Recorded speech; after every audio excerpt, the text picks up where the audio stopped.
Hello everyone, welcome to the microprocessor series. Today we'll be learning the instruction SUB R. So SUB R is a 1 byte instruction. It subtracts the contents of register A from the given register and stores the result in register A. R can be any register. So in this case all the flags are modified according to the result. So some of the example of this instruction are SUB B, SUB C, SUB D. So SUB B means A equal to A minus B, SUB C means A equal to A minus C, and SUB D means A equal to A minus D. Okay. Now let us run this small code. So we have MVI A 49H, MVI B 39H, then SUB B and move C comma A.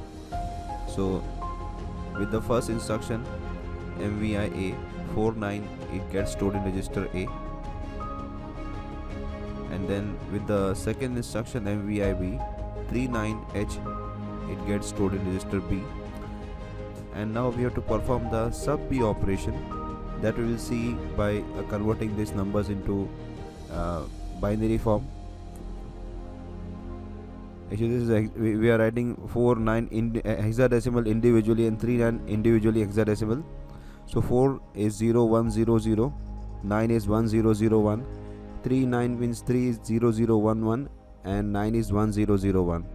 Now in case of microprocessor 8085, now here the subtraction will be performed. So in A we have 4 9, in B we have 3 9, so A minus B have to do, and in 8085 the subtraction is done using the 2's complement method. So in 2's complement method we have to convert this number 39 to the 2's complement form.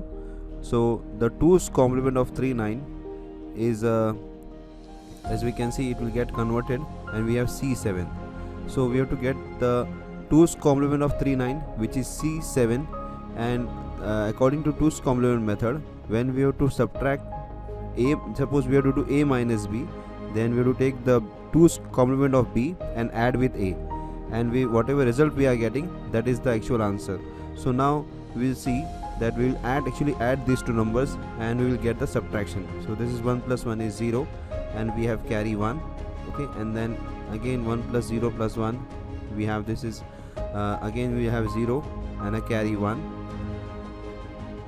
and then again 1 plus 0 plus 1 is again we have a 0 and a carry 1, and then 1 plus 1 again 0 and a carry 1, so we get a carry 1. And then 1 plus 0 is of course 1, then 0 plus 0 is 0, and then again 1 plus 1 is 0 carry 1, and finally 1 plus 0 plus 1, because there are two zeros, 0 and a carry 1. Okay. So this is what we get. Okay. Now this is the result. The result is 1 0 in hexadecimal, because 0 0 0 1 is 1, and 4 zeros together makes up 0. So this result is the final, which gets stored in register A. So after subtraction the result gets stored in A. So 49 you can see is replaced by 10. Now let us check the flag content. Okay. Now because there was a carry generated at this point, okay, so this will set the carry flag. Okay, we get the carry because of that leftmost carry, and then parity. In the result we have only single one, and that one is a odd number. Okay, so we are in the result we have odd number of 1. So the parity is 0. As you can see, parity flag is reset. Regarding the auxiliary carry, so here we see that a carry is passed by D3 to D4. So because of that the auxiliary carry will be set because of that particular bit. So we have auxiliary carry flag as set. Okay. Then next is the 0 flag. Now the result is not 0. Okay, we have this is a non-zero result, so because of which the 0 flag is reset. Okay, and then finally the sine flag.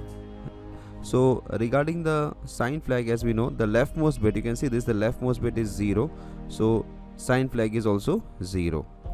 So these are the status of the flag register.